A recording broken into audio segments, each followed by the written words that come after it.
Hello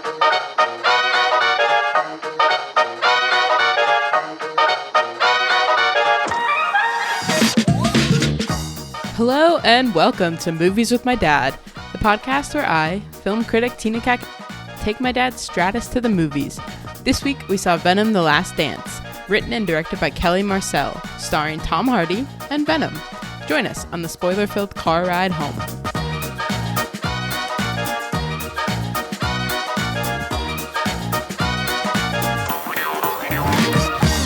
Are you gonna drive us home? Do I have to? Are you in a bad mood or like a good mood? I don't know what I am after that film. You know what? What did we see? Overall, what did we see?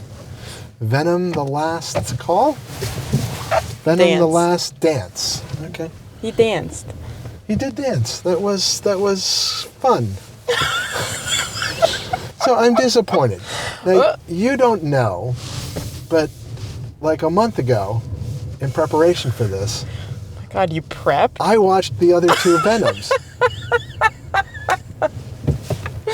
Why is that amusing? I love finding that you secretly prepped for this. I kind of like it. Most important. Yeah. So, anyways, you should give a little background. I haven't seen the other two. Well, this movie, what did we see? What is Venom: it? The Last Dance. It's a Marvel superhero movie. It's made by Sony, though. Yes. It's one of theirs. I don't think anyone cares. Sony cares. Well. The little symbiotes, I don't know, are under attack for some unknown reason. And then these ugly-looking things will come and try and kill them. And Venom and Eddie are the key. Oh, man, you're giving a horrible synopsis. So there's these creatures in the universe who come and want to join with other... The symbiotes. Yeah, but they want to join with another creature. The problem is... Why? Well, the problem is because they need to live. In order for them to live, they need to have a host, and then they need to eat flesh to survive, and chocolate, surprisingly. Okay. Anyways, so when they came the first time, they mostly can't find a host that they're compatible with. So people just died for some strange reason. You know, I'm not 100% sure because it has been like a month or two since I watched this. Okay. Eddie, which was Tom Hardy, is that his name? Look at that. From that horrible bikers movie, right?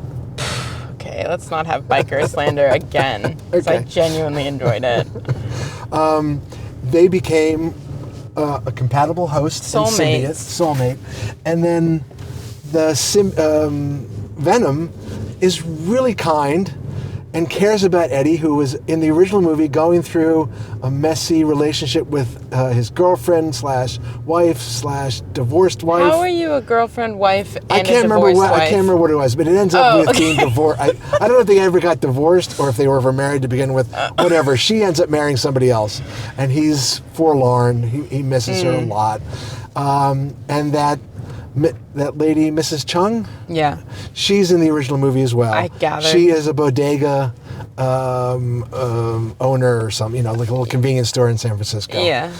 And they had a cute little relationship. Okay, this is really boring. This is boring.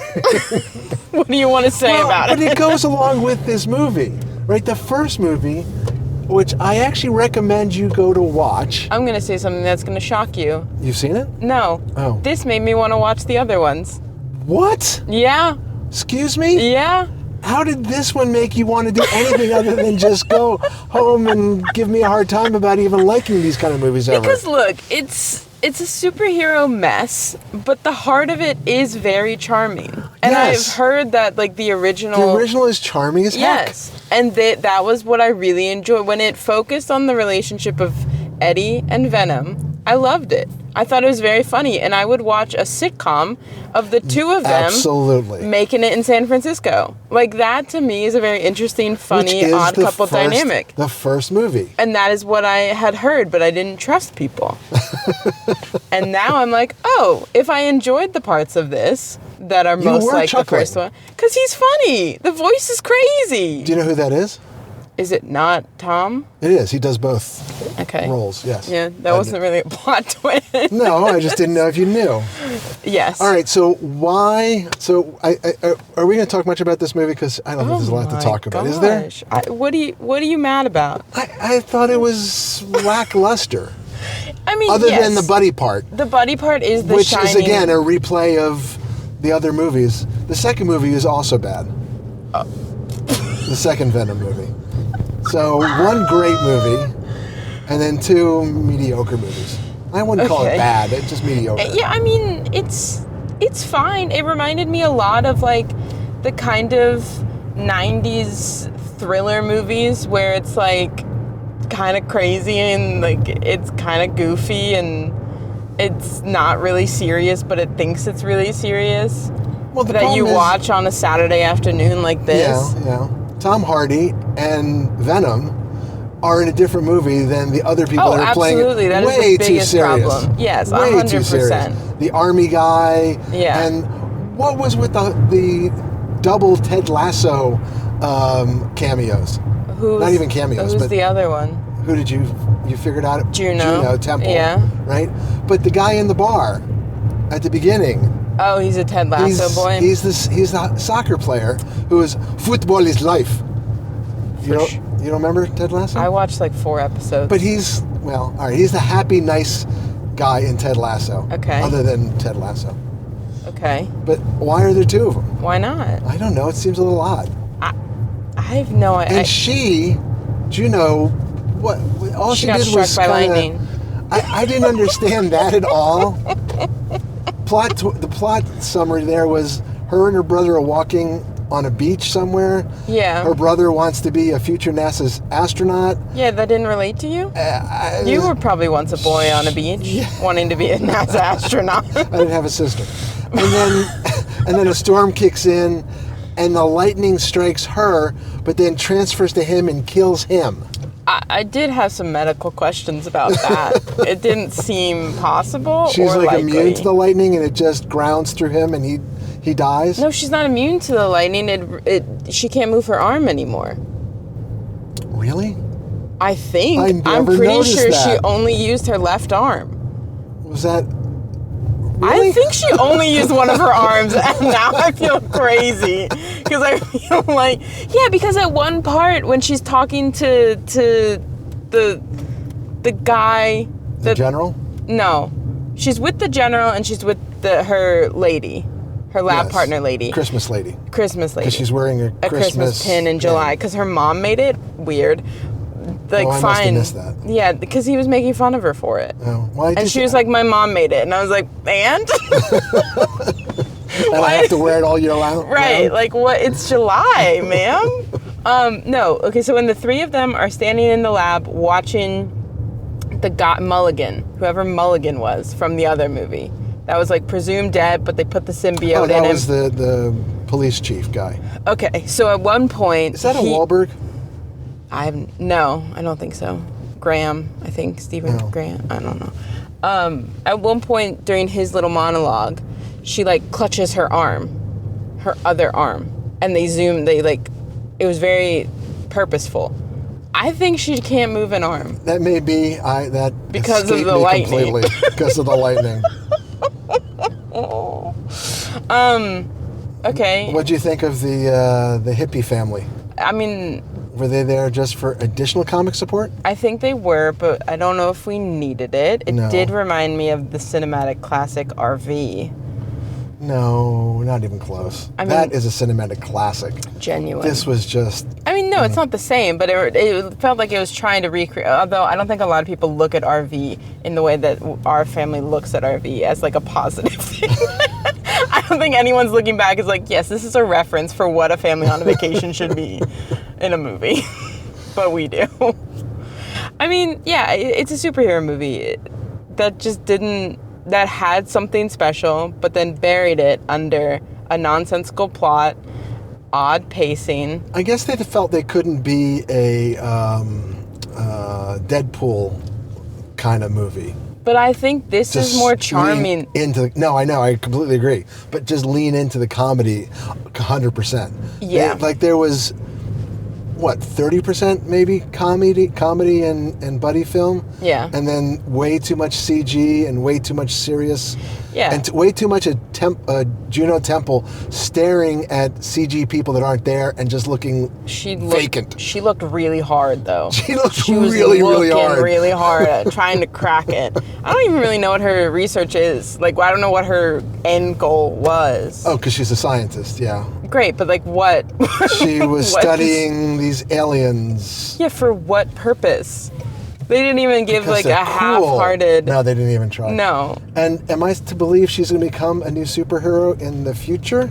I don't know. Because she was Lightning Venom Girl? I guess. Lightning Symbiote Girl? I'm going to say it, I didn't like that they gave the Lady Venoms boobs. Boobs. They were weird. They were weird. I did not like it.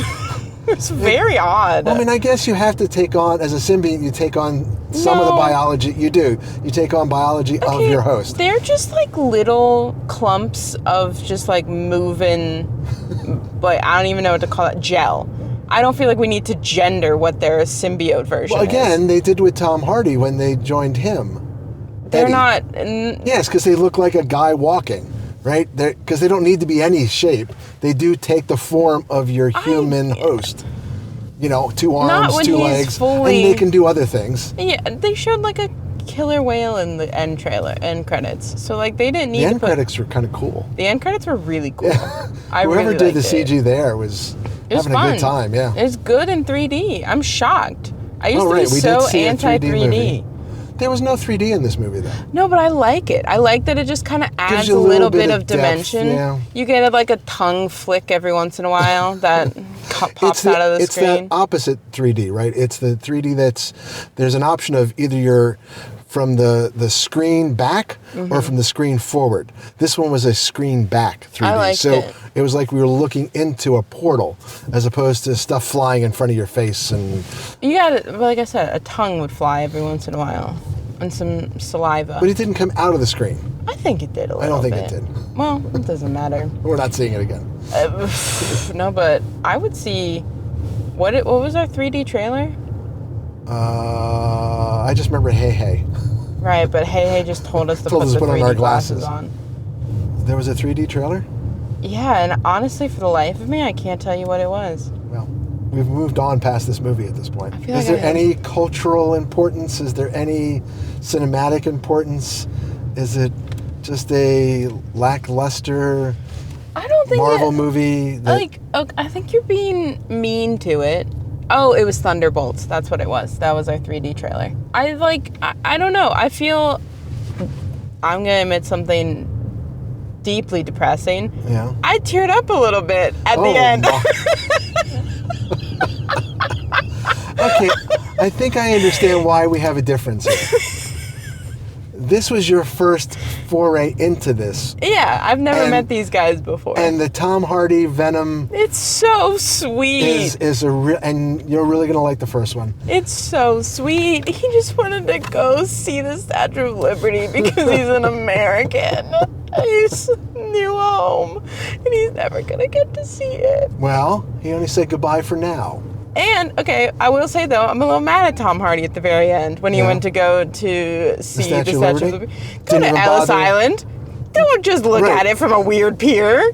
That is disrespectful to Venom. Well, no, Ellis Island is not where the Statue of Liberty is. I thought Ellis Island was. No. Oh, no, that's where they come through. On Liberty Island. Yeah. He could have gone. Go to the at least island. got on the Staten Island ferry and seen a better shot than on some weird pier. I thought that was so disrespectful.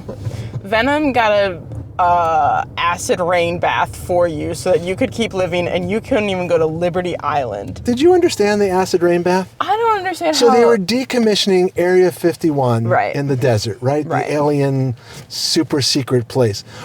Were they just taking everything and putting it in this acid bath? I think big stuff, because we see in the beginning like a tanker or something get the acid bath. Yeah, but I didn't understand why. Because you know that the UFO people are going to come and want to look through everything and like try and find any piece of it. The implication is they're closing Area 51 and somehow the government was going to walk away from it and let everyone just kind of walk in. Closing Area 51, but keeping Area 55 underground of Area 51 still open. So, like, of course people are going to notice that cars are going to keep driving Area 51.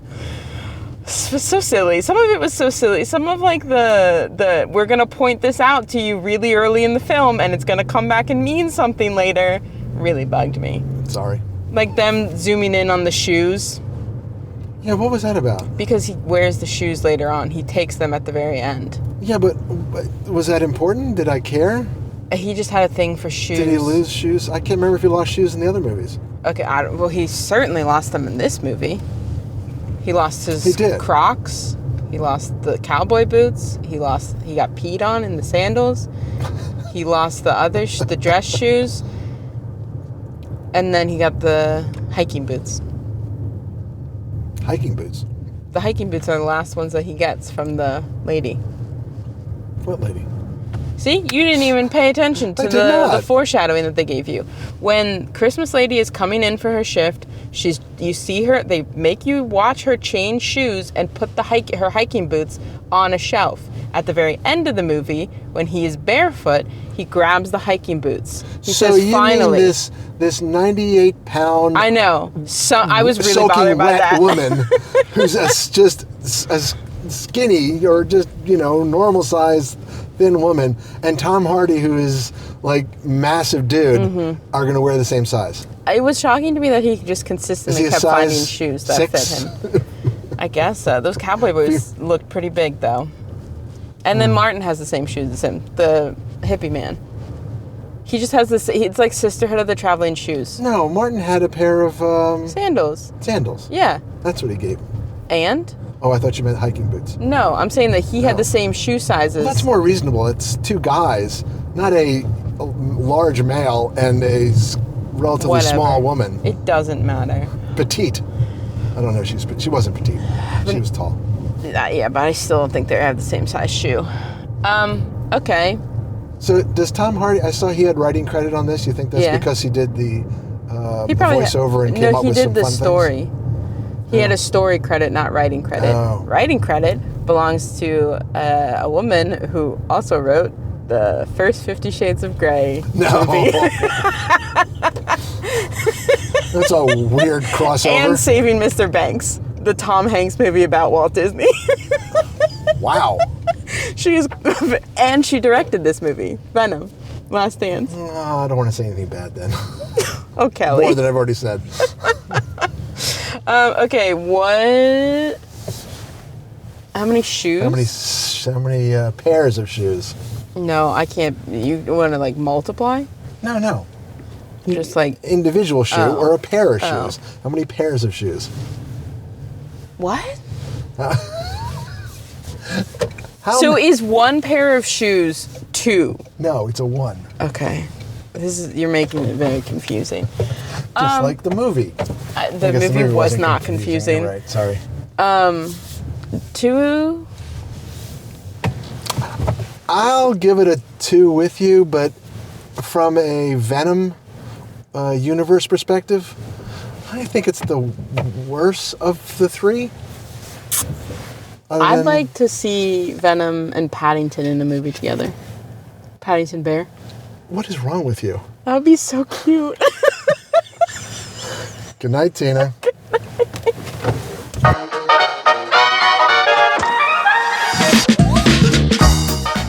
That's it for this week's episode of Movies with My Dad. You can find all of our episodes online at movieswithmydad.com.